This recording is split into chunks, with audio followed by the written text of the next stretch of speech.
Hi guys, my name is Trinh and today I'm here to do the TMI versus TID versus Tda Tag. If you don't know, this tag is created for Shadowhunter trash like me. A few months ago, I think 2 months ago, I watched a video from Emma Books and she basically did this tag and I was like, this looks so much fun and I really want to do it. And I think it makes sense to do it now because the Tda trilogy is over, so I can provide like the correct, not the correct answers, but like the appropriate answers for 10 questions, I believe. And I will link the creator or like the original video down below in the description box. There are 10 questions. It's time to answer them right now. Just a warning, there are some questions that are spoilery, so once you know it's quite spoilery, I will have the warning like right here. And also there are some answers that are kind of spoilery, and like I said, I will have the text right here, so be cautious when you watch this video because like I said, there are some parts that will be spoilery, and when it's spoilery, I will tell you in advance, don't worry. Number one,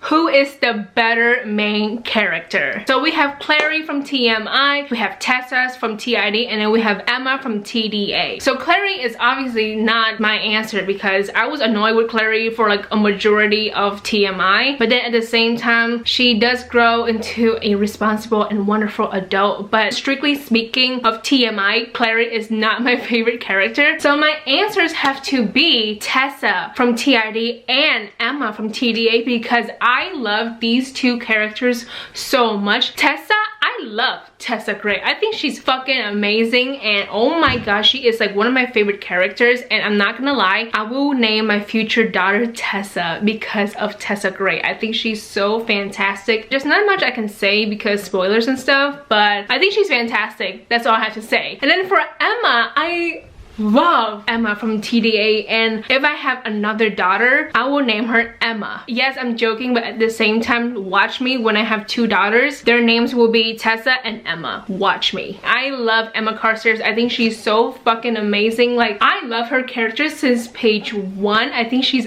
awesome. I just think she's amazing, and I think she's really funny. I think she's a fantastic warrior because she's so strong, and I totally get her pain in the first book. And like I said, I love her character so much. Like seriously, just watch my book review and discussions because I will rave about Emma Carstairs. Now this question is kind of spoilery, so I say skip this question if you have not read Tda. Actually, just skip this question if you're not even done with City of Glass. The second question is, who is the best Herondale? So of course we have Chase Herondale from TMI, we have Will Herondale from TID, and then we have Kit Herondale from Tda. I'm not gonna say Chase because even though I do like his character, I don't have a big crush on him or anything like that. And Kit, on the other hand, he's wonderful and I cannot wait to read more books about him, but at the same time, he's such a like a brand new character in my mind. So of course the answer has to go to Mr. Will Herondale. I think Will grows so much as a character from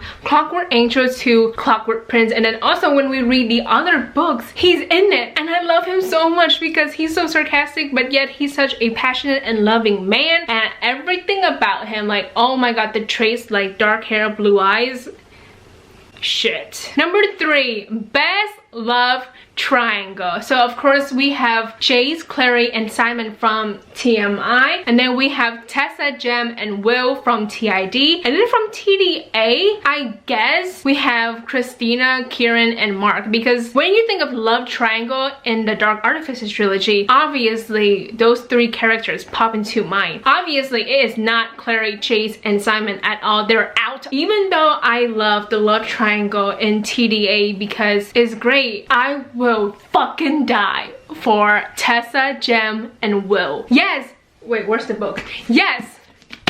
TID has won again. Are you surprised? Like, cause I'm not. I love this love triangle so much. This is like the only love triangle that I give 2 shits about, because when you think of love triangle, you always think about jealousy and like fighting who gets the girl and all that stuff. But in this, I don't think about those things at all. When I look at Will, Jem, and Tessa, I think of like the love and support they have for each other. If you read the Inferno Devices trilogy, trilogy, then you know what I'm talking about. It is nothing but love and support between these three characters, and that is something that I will always want for these three characters because they deserve nothing but love and support. And I love this trio so damn much. So yes, this question number 3, best love triangle, of course it has to go to Heron Grey Stairs. Number 4, who is the best villain? So I guess in TMI, I'm going to think about Sebastian Morgenstern. For TID, of course, we have Mormon. And then in TDA, who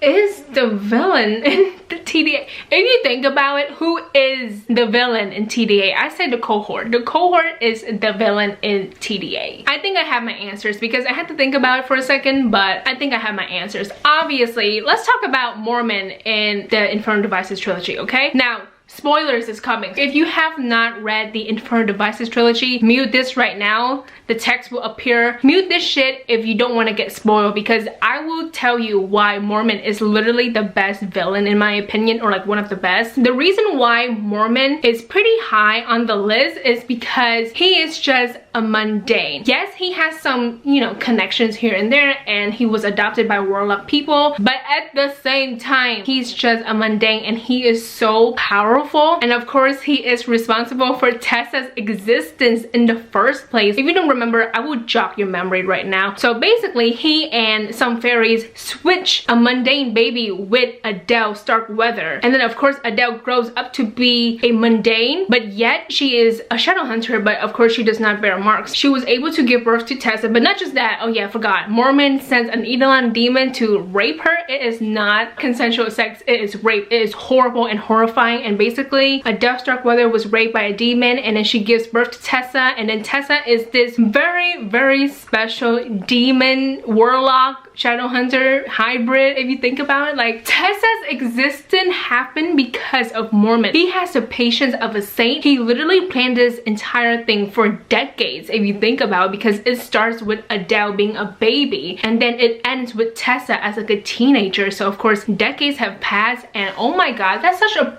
brilliant plan, because we did not know shit about Tessa. Like, we were so confused how she is a Shadowhunter and yet a demon, but not demon, a warlock, but yet she does not bear marks, things like that. It's so fantastic. And oh my god, Mormon, even though you're like a fucking villain, I applaud you for that. I applaud you for that plan because of Tessa. So now I'm going to jump into the Dark Artifices trilogy and my explanation about why the cohort is also like one of the best villains, but at the same time they're also fucking annoying. So spoiler warning for Queen of Air and Darkness, definitely. In Queen of Air and Darkness, we find out that the cohort is shitty and horrible, but of course they're very manipulative. They have lied so much. What's the guy's name? Dearborn? Like Aloysius Dearborn? No. Anyway, the old guy that reminds me of Donald Trump, yeah, him, he sucks. And I hate everyone from the cohort because they're so manipulative, and I hate the plan because they're like, let's kill downwarders and like let's just ally ourselves with the unseelie king. Like, are you fucking kidding me? But at the same time, it's really scary because we see what happened in the final book. The Dearborn guy, I don't remember his first name, but anyway, the Dearborn man, he was the Inquisitor, and you see shit happen basically. Like, he's willing to kill people for his own agenda. Like, these cohort members willing to kill other Shadowhunters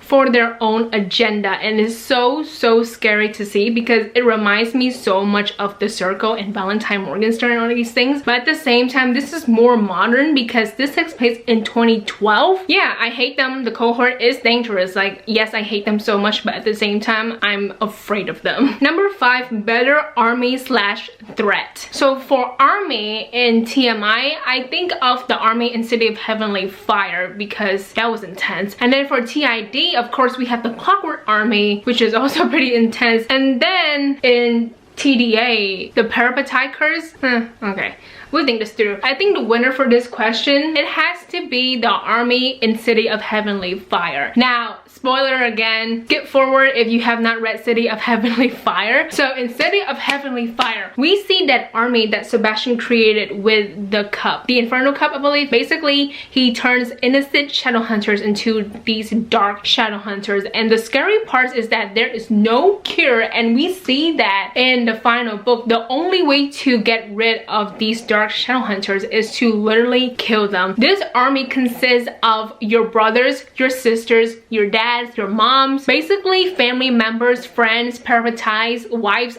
whatever. It consists of people that you love, and that's the scary part, is that basically you're like watching someone that you love so much turn into dark Shadowhunters, and they have no control over their bodies. They have no control over what they think. Their agenda is literally to obey Sebastian Morgenstern. So yes, for this question, TMI wins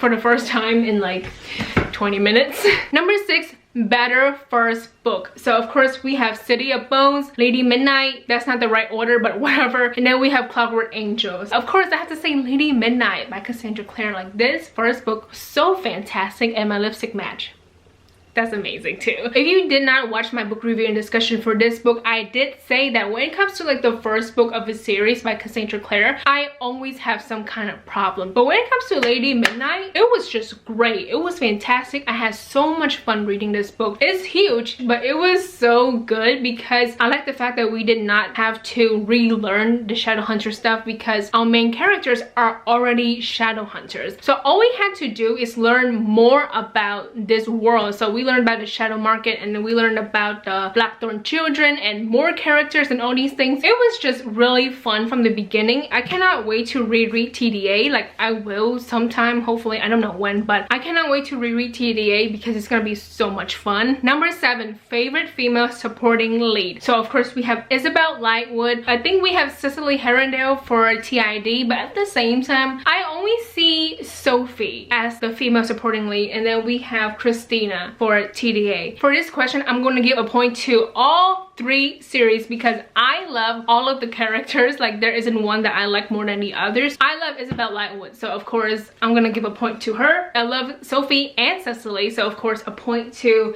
TID. And then I love Christina also, so of course a point to TDA. So I think that's fair. Number 8, better setting. So of course we have the Institute in New York, and then one in London, and then one in Los Angeles. I have to choose the Institute in New York because it's gonna get lit in New York, I'm not gonna lie. But at the same time, I have lived in the East Coast for like the past 12 to 13 years. So I'm so used to the East Coast, even though I've never lived in New York, but I like the seasons. I like that we have spring, summer, fall, and then winter, and I'm more familiar with New York than I am with Los Angeles. And the London Institute, even though it sounds nice, I remember the description in Lord of Shadows and how years have passed. They're still like kind of old-fashioned, and I don't know, it's just not my thing. So I don't want to live in the London Institute, but I would love to visit for like 2 or 3 weeks maybe, but I don't want to live there permanently. So I'm gonna choose the Institute in New York because I think I can get used to it. Number 9, better last